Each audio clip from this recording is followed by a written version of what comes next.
And Coach Prime makes his debut. Welcome, everybody, to Mouse Prime Time, presented by Aflac. And without further ado, let's bring in the head coach of your Colorado Buffaloes, Deion Coach Prime Sanders. We'll bring him out on the stage and get our conversation underway with the coach. Here he comes. Good to see you, brother.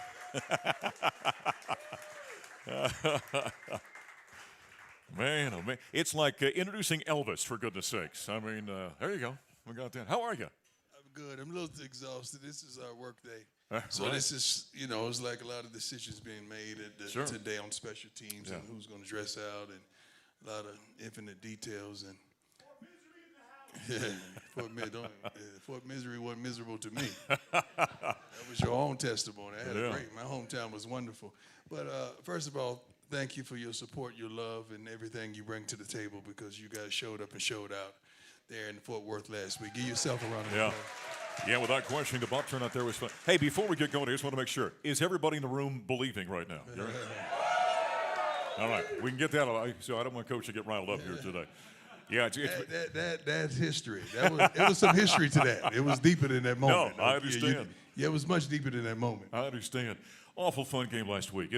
Coach, for those of us who cover the team, you're watching and you think you're seeing what you think.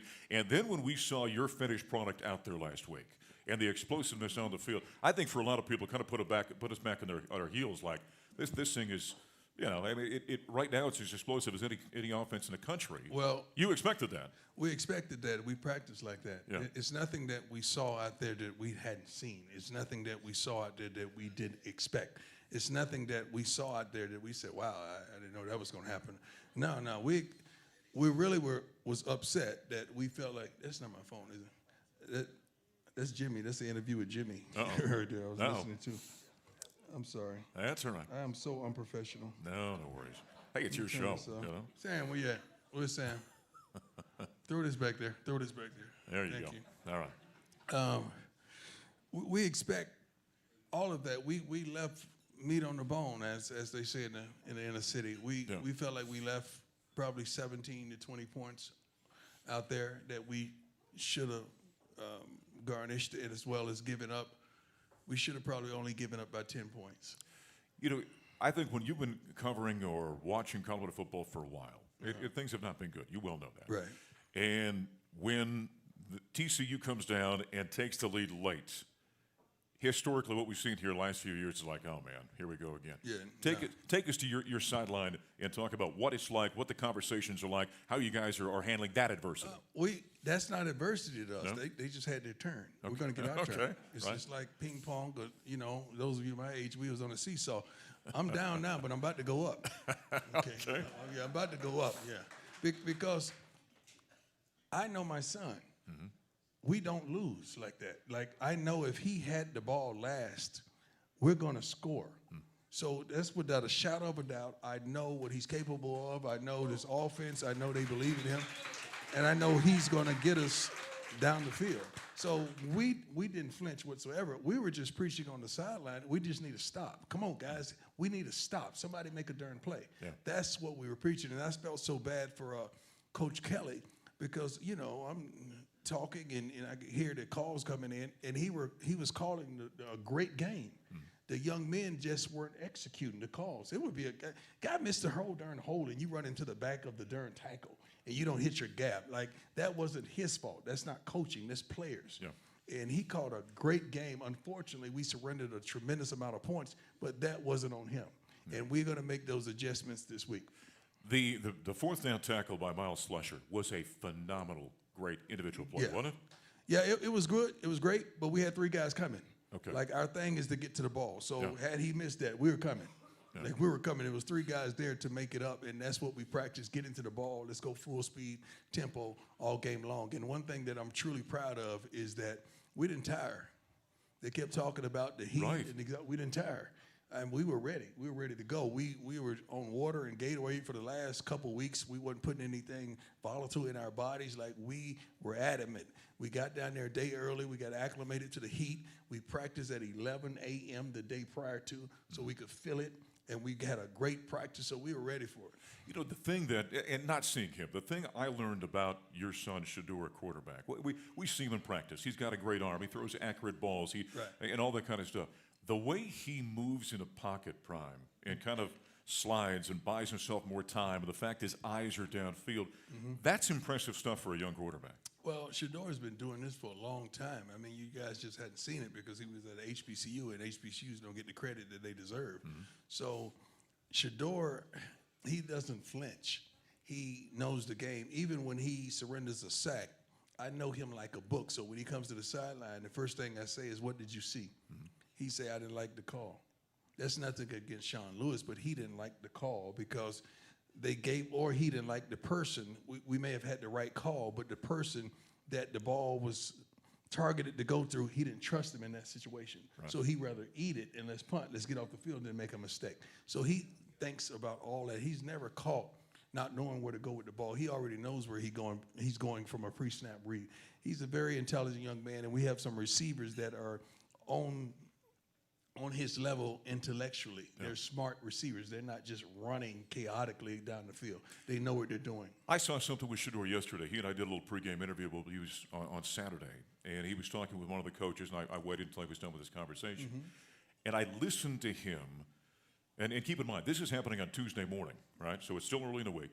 I listened to him dissect the Nebraska defense in terms of what they offer, what their coverages are, where the holes are, what I can do, and it was astounding to me just listening because it was a high football conversation. Yeah. When did you realize that he kind of had that mind about him?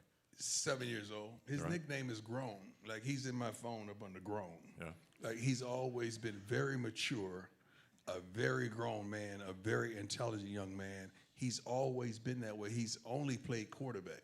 He and Shiloh played quarterback their whole life. Then it got to a point, I think Shiloh's sophomore year, where I looked at him, I said, "Look, buddy, it's over. It's your brother now." And Dad, you always favoring him. You always giving him. I said, "Son, I'm just telling you, it's over. I could teach you how to play defensive back. You're going to get about 20 offers, and you're going to be good. But it's over at the quarterback position." Coach, how far apart are they in age? 2 years. 2 years? Yes, sir. Okay. Yeah. Yeah, I've been amazed. And when the thing that impresses you when you watch kind of show, and Shiloh for that matter, and by the way, Shiloh is going to be on the show today. Yeah? He's coming up as our player. Oh, son, my yeah. God. So you better speak glowingly about him. Shiloh's before the. he gets here. I don't know how you could raise two kids in the same house and they're totally different. They ate the same stuff. They played with the same stuff. They played on the same teams, and they're totally opposite. Is that right? Polar opposites, but it's a good thing. But they're very, very competitive. I was going to say, have they always been battling? I mean, Oh, is that- always. yeah. Even when it comes to gifts. I mean, Christmas gifts. You got him that. You didn't get him that. I mean, it's always they always go at it. Yeah, I don't think it's fair to say it was a coming out party. We knew what Travis Hunter was. I mean, he was the number one. No, recruit America. everybody didn't know. Okay.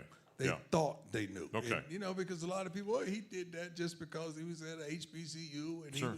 No, Travis is Travis. I mean, he is something special. And I've told the story many times. When I asked you one day, I said, how does he compare to you at that age? And you said, he's better than I Yeah, was at that age. he's much better. Now, you correct me if you think this is wrong, because the interception was spectacular. Yeah.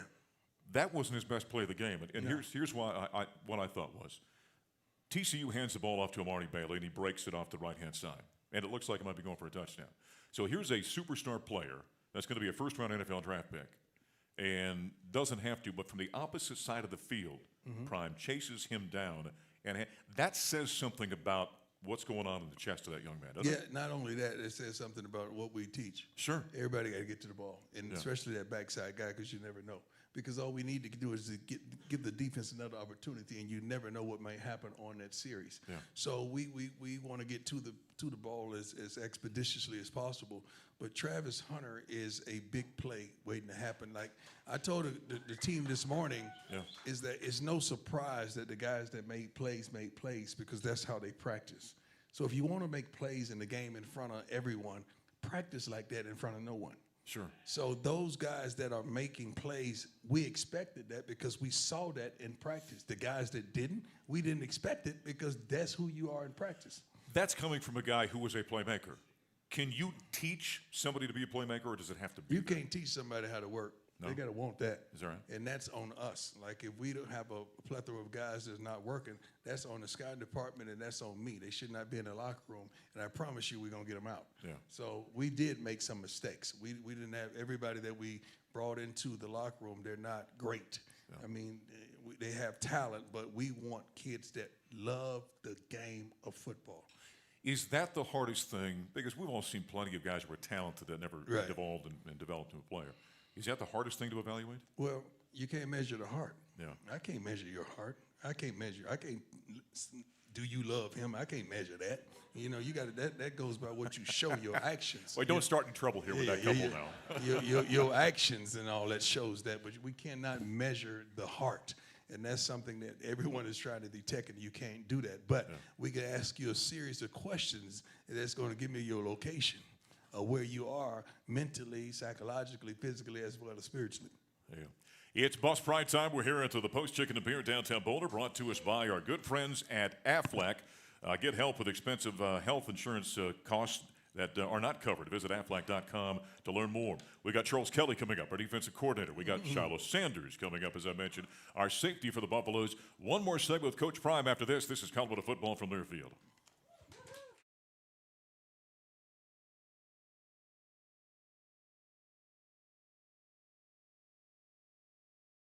All right, as we told you last week, Durham, we got a 4-minute break.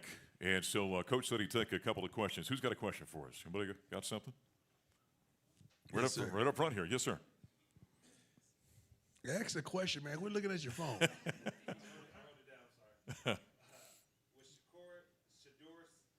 Shedeur. Yeah. Shedeur Sanders and Travis Hunter up as potential Heisman candidates. What are things that you teach to keep the noise down and the camaraderie up?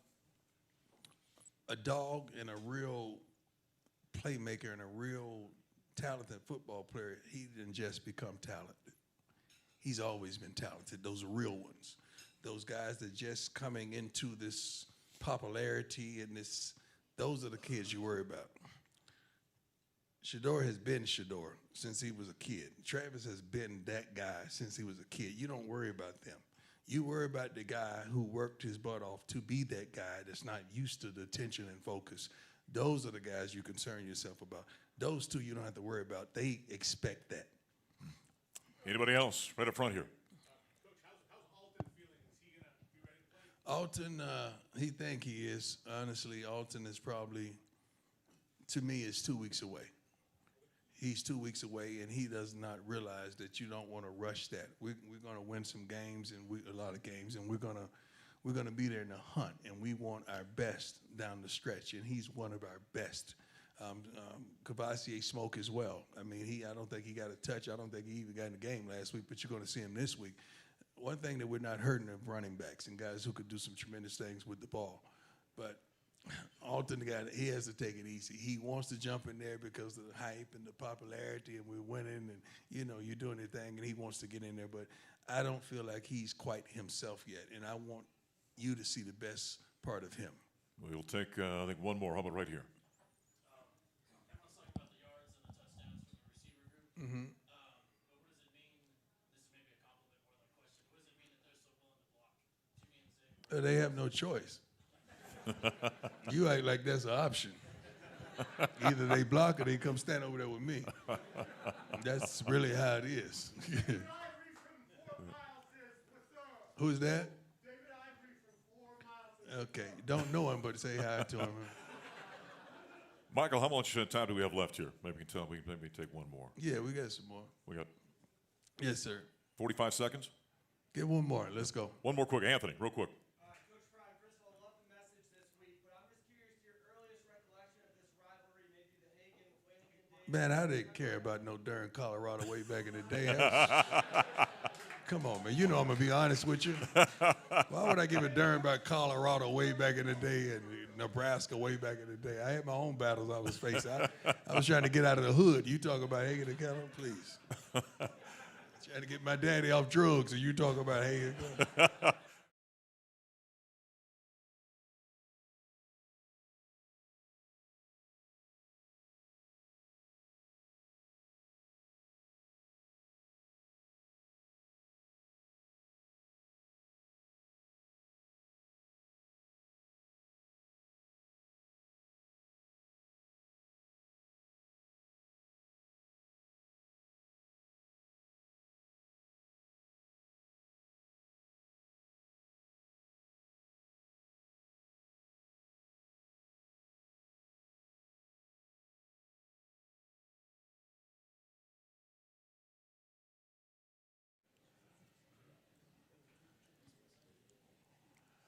University of Colorado football is brought to us by the Hiltons on Canyon. Coming to Boulder for the game. We'll stay at the Hiltons on Canyon, proud partner of the Buffaloes. It's Bus Prime time here at the Post Chicken and Beer in downtown Boulder, presented by Aflac. Another segment with Coach Prime here. We took some great questions during the commercial break from some of the folks in attendance here. I got to ask you one that for the folks listening over the network. The whole concept of getting drunk on your own wine, right? Right now, do you feel bad that every broadcast you turn on right now, all they're talking about is Colorado football? No. I mean, holy cow. No, we don't feel bad. We want them to. Prime, it's everywhere. I mean, that's what our young men, that's why they signed up. That's why they came. So all that attention out there, how do the guys maintain that and handle that? They want that. That's why they came.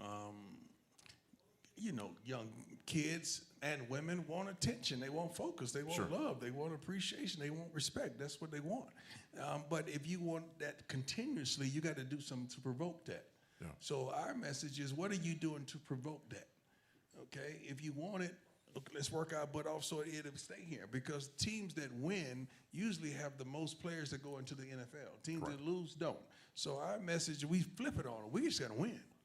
Once we win, more people get exposure. Not only kids, the coaches. I want these coaches that have that dream of being a head coach, I want them to fulfill that dream, and I'm going to help them fulfill that dream. So we just got to win and continuously keep the main thing the main thing. When you come back from a ball game then and you get your correction period, what's that like with you and this team? How does that work? My correction period is probably in the locker room after the game. I'm already replaying it in my head. Like I'm never satisfied. Like I want to be dominant. So when I'm walking off that field or jogging off that field, I'm thinking, God, we left some points out there. God, we gave up too many points. God, how could they block that kick? God, why we would let that kickoff run all the way down there? God, we had 3 darn penalties on one drive. We only had 6 for the whole game, but we eliminate that. Now we only have 3. Like I'm going through all these things in my head, and what can we do better personnel-wise? Like linebackers got to step up. What fire do I need to set up under them so they can step up and hit the darn right gap and make the tackle that they need to make? So I'm assessing everything, including the coaching. And the conversations that went on the headsets between me and offense coordinator, defense coordinator, and whatever, special teams, you're assessing all that, and you're just trying to go to the next level.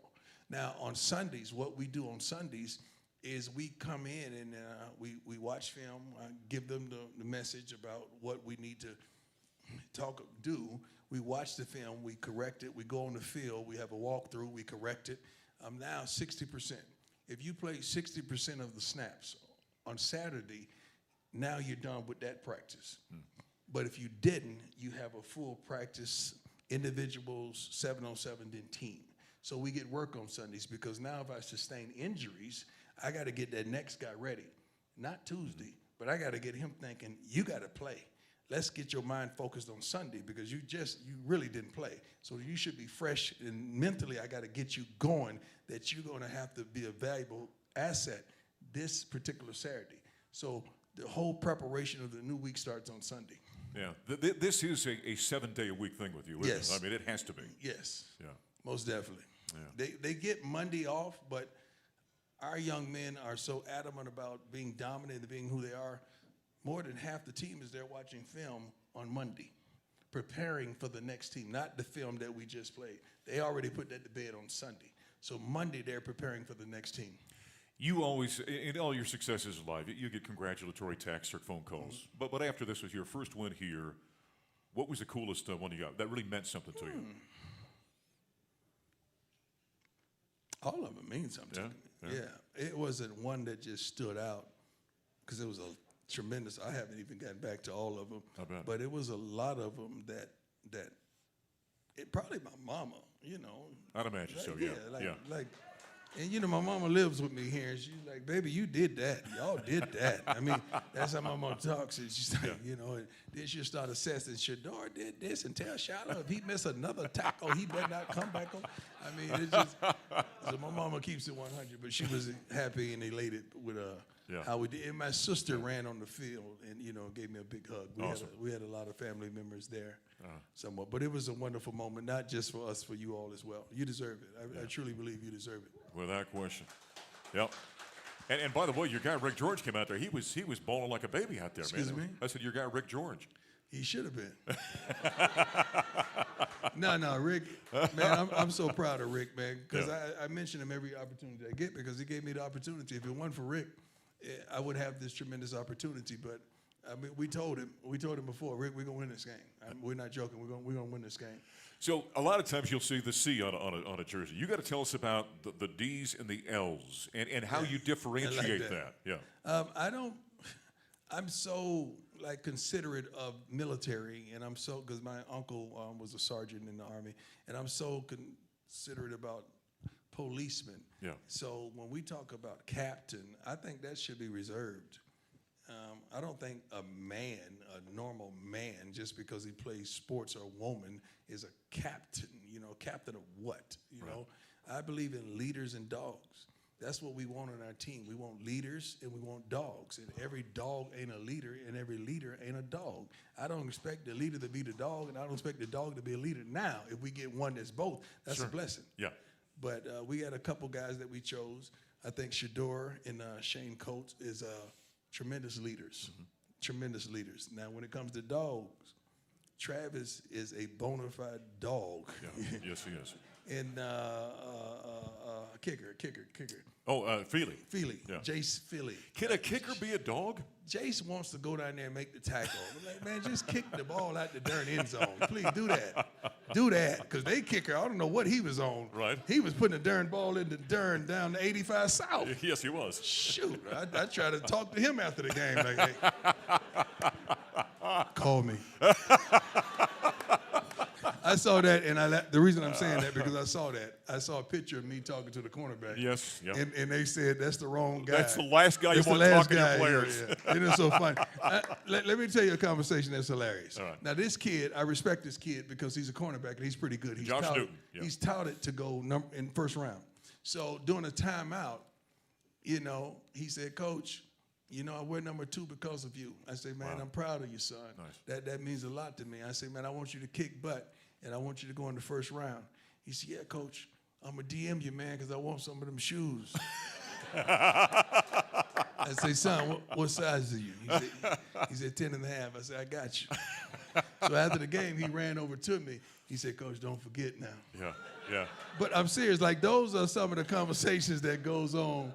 And the other guy, his last name is Sanders. He played for Alabama, the running back. That's right. He got hurt. I don't know if you remember that. And I walked over to him because he was a kid that wanted to come here.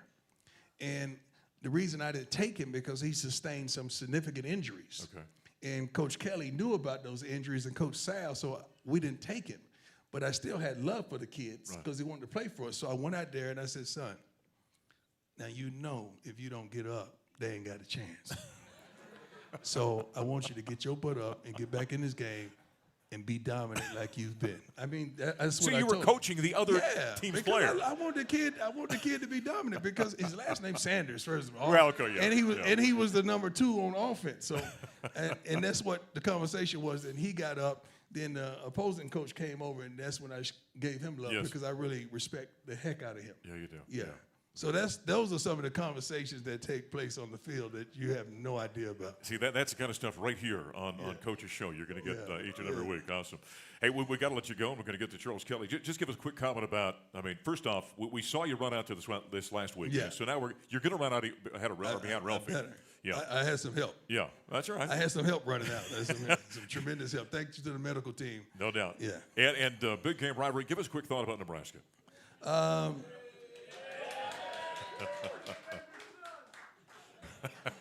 Shut up. Yeah, Lord Jesus.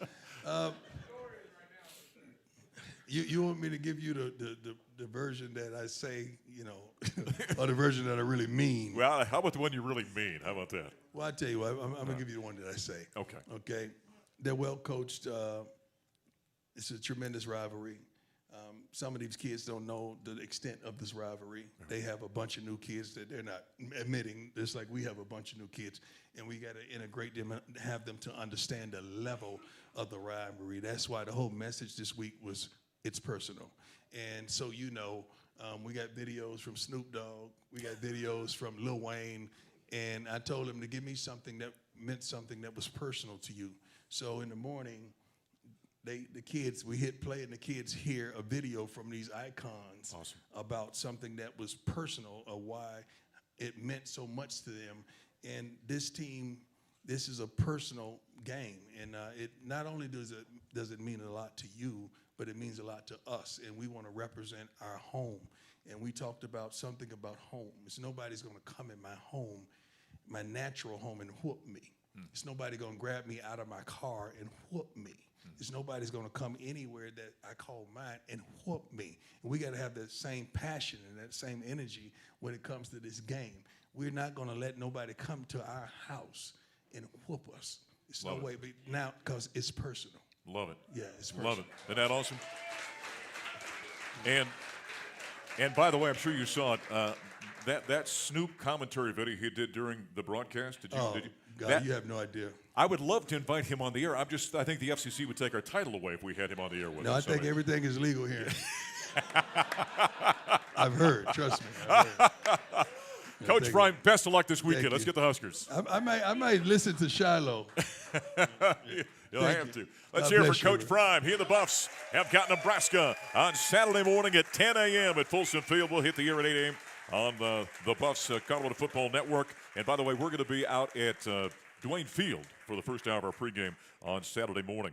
Let's go and take a timeout. Shiloh is coming up. First, we're going to have the defensive coordinator, Charles Kelly. He'll join us next. We're here at the Post Chicken and Beer, downtown Boulder. Buffs Prime Time presented by Aflac. Back in a moment. This is Colorado Football from Learfield.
By the Post Chicken and Beer with 7 Colorado Front Range locations. The Post delivers delicious award-winning beer and fries up the juiciest, crispiest, hot fried chicken around. Fried chicken and beer go together like black and gold football. Stop by the Post for all your game time provisions. And for the next show, we're going to flip it real quick here. Instead of doing the assistant, we're going to do the player segment. Let's welcome in Shiloh Sanders, safety for your Colorado Buffaloes.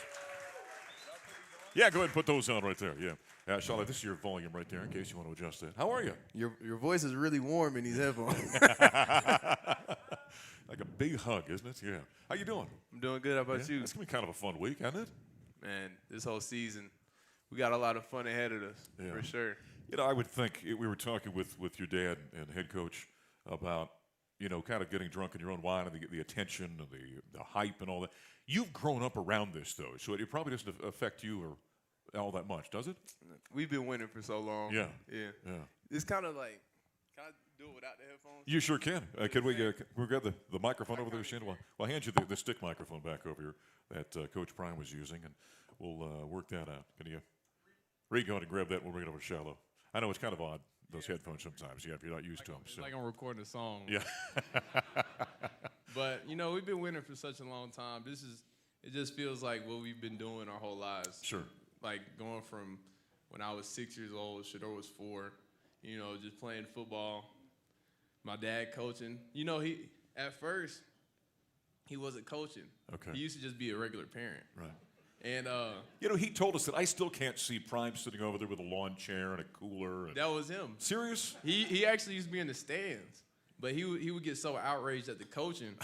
He would just be coaching from the stands. Like, he would give me calls. Yeah. Because I used to play safety back then, too. Yeah. He used to give me calls. He'd be like, he's going right. All the way from the stands.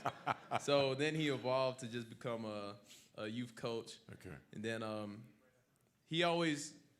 there was a part of Dallas, like, he always knew where to get players from. You know what I'm saying? He always knew the type of team he wanted to build, even from when we was younger. And we used to just play in the areas of, like, with guys that he would want on the team. You know what I'm saying? He would just assemble a superhero team. Yeah.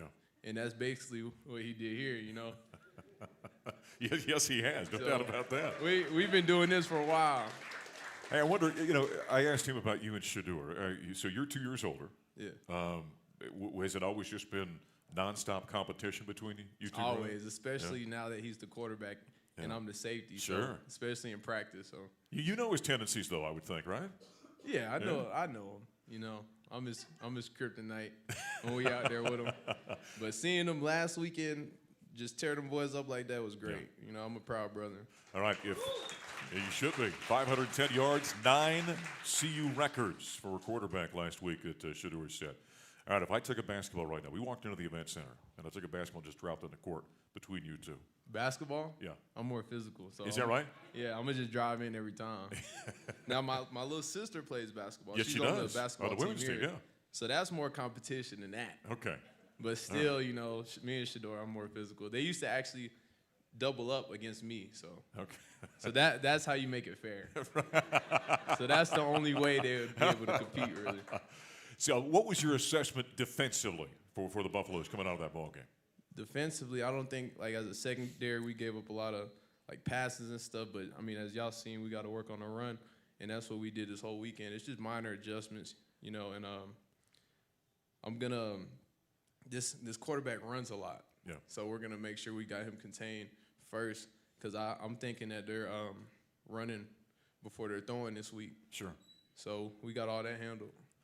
Does the idea of Nebraska-Colorado rivalry, you're new to this. You come walking in from the outside of this.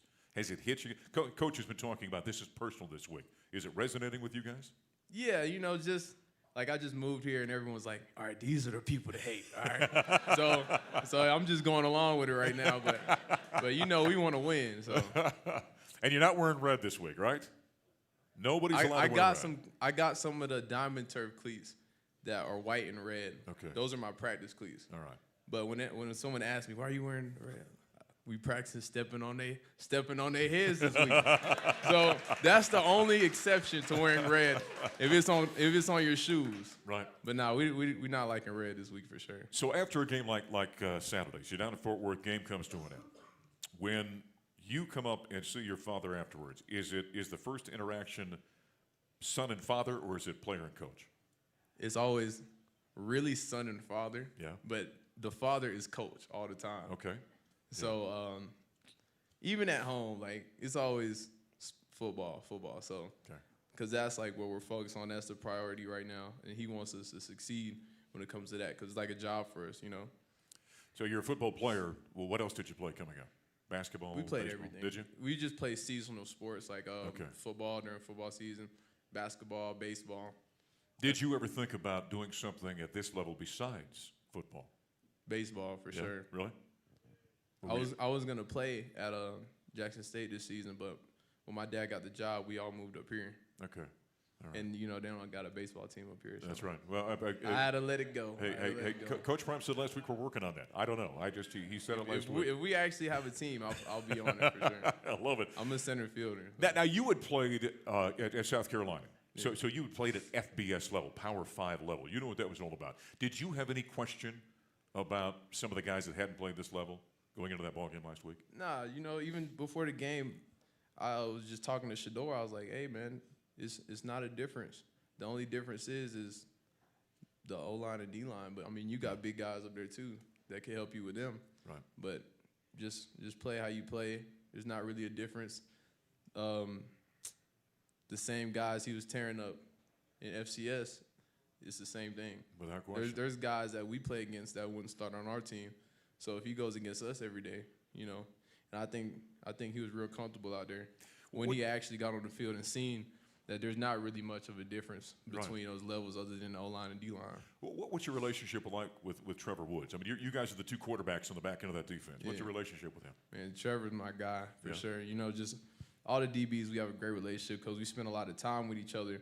This off season, in the summer, in fall camp, we used to meet every single day after camp just so we could get on the same page because Coach Kelly has us running a pro-style defense, and that requires a lot of attention to detail. So me and Trevor and Rod, Cam, everyone, all the DBs, we always together, all the safeties, getting on the right page so we can eliminate like busted coverages. It was great to open up on the road, but now you get to play at home, right? You're at Folsom, right? That's spectacular. We're opening up the 100th year of Folsom Field. That first time you run behind Ralphie, that's going to be kind of cool, isn't it? Oh yeah, for sure. They used to. I was looking forward to. They put the South Park guy on there. I was looking, but I don't think they do that anymore. Do they do it still? Well, they did last year. Obviously it's our first game, so would you like them to? Yeah. We can make some phone calls. That's one of my favorite shows. All right, I want all them right. to put Coach Prime in that show. It'll be funny. I'll do the voiceover for it. Well, because you know the guys that created that are RCU alums. For real? They're buffs, yeah. We Yeah. could probably get that. You do I'll your the- dad's voice? I'll do the Coach Prime voice, dog. You know, I'm gonna get that taken care of, dog. I'm gonna get that all taken care of, dog. That is outstanding. Yeah. Someone has to do your voice, though. Well, good luck, yeah. All right, well, great, man. I can't wait to see you guys out there on Saturday. We're going to have some fun, aren't we? Appreciate it, man. We can't wait to actually be out there in front of, our home city, just balling in front of you guys. We feeding off of the energy we getting in the stadium. But I know we're making a lot of people proud right now, and we're going to continue to do that. All right. We're We here. No more we coming. We here now. So. we are going to have, anytime we need Coach Prime to say something, we're calling you, though. Yeah, That any was outstanding. voiceover Oh, yeah. or any commercial, let me know. I got it. No. There's money to be made here, I think. Hey, good luck this weekend. Thanks for being here. Appreciate it, man. Let's hear it for Shiloh Sanders. Here the Buffs have got Nebraska on Saturday at 10 a.m. at Folsom Field. We'll take a timeout. Charles Kelly, defensive coordinator, coming up next. This is Colorado Football from Learfield.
Back one final time on Buffs Prime Time, presented by Aflac. Get help with expenses that health insurance does not cover. Visit Aflac.com to learn more. We're back here at the Post Chicken and Beer, out here every Thursday from noon until 1.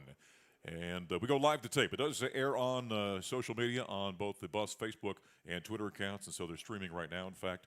So you can catch it there, but then it airs later on the Colorado Football Network on the affiliates around the state of Colorado at 7 o'clock on our flagship, KOA Colorado, 850 AM and 94.1 FM at 8 o'clock. They push it back 1 hour, so you can listen again tonight. We're supposed to have defensive coordinator Charles Kelly with us here right now, and we were told about 5 minutes ago that he had left the Champion Center and making the 5-minute trip over here. So we found out it's more than 5 minutes to get here to the Post Chicken and Beer. But Buffs are getting ready for the Nebraska Cornhuskers this weekend. Who here was at the game in 2001? 62-36. Any questions? You guys are all here. Okay. Who was here? And was it 07 or 08 when we won 65-51? You guys remember that one? That was a beat down that day as well. The Huskers are coming off a loss. I know that breaks your heart. On Thursday night, they lost to Minnesota in rather common fashion for what we've seen from them as of late. They've got some offensive struggles they've been dealing with, but we'll get a look at the Huskers. And by the way, Charles here, and he is coming in. We'll have him for a few minutes anyway. You can come out by and see us. I know there's going to be a lot going on around campus this weekend, obviously, with the big noon kickoff and their pregame show out here. We'll be out on Duane Field, just by the Duane Physics Building. Come on out and see us. They've got us a brand new set. Coach will be on out there. We'll have some guests and do our first hour out there beginning at 8 o'clock. What time are you guys getting here on Saturday for the game? Huh? Thursday night, you're saying? Is that what somebody said? Hey, Charles, come on out. Here comes Charles Kelly, defensive coordinator for the Buffaloes. Well, let's go ahead and hedge in that there, Charles. You can go ahead and use that microphone. How are you? Welcome. Thank you. Yeah, it's good to be here. Good to have you here. These coaches are always working down the last second on the defensive game plans. 45-42, TCU last week. Right. Give us your as you unpack that game defensively. Give us your thoughts on it. You know, I felt like we got off to a good start. One of the things that we talked about, you know, what it takes to win a game. Yeah. And one of the statistics that we look at a lot, you got to win the first 2 minutes of the half, the last 2 minutes of each half. And if you do those things and you play consistent, it gives yourself a chance to win. So I thought one thing that I thought we did really well was to go out there, we deferred, we got a 3 and out right then and got our offense the ball. Huge. So huge, that was a huge, you know, to create momentum, to create a little bit of confidence. And I felt like throughout the first half, we played pretty consistent. But where I didn't feel like we did a good job of, and we had sudden changes in the game, you know, where something happens and now you got to go back on the field. You got to dig deeper. You got to make a play. And we didn't do that, and that resulted in the touchdowns. Right. Now, those touchdowns were, you know, whether it was missed tackles, you know, things like that. Those are things that we can fix. But, you know, we've got to get better in those situations. But I was very proud of our guys. 2 things we asked them to do. We played those 2-minute situations good, and we asked them to play fast and run to the ball. Yeah. Even though we made a lot of mistakes, I felt like our guys hustled, and not one time in the game over on the sideline making adjustments did we ever lose our poise. There was never any doubt in our mind that we were going to win the football game. Give us a little bit of a scouting report on what we're going to see on Saturday. Nebraska's offense. Tell us about it. Totally opposite of what we've been seeing, what we practice against. They run a lot of different offensive personnel sets. You know, they'll have 3 tight ends in the game, 2 tight ends in the game. Then they'll go 3 wide receivers with 1 tight end. You know, their quarterback is a big athletic guy. Real athletic. I mean, he's very athletic.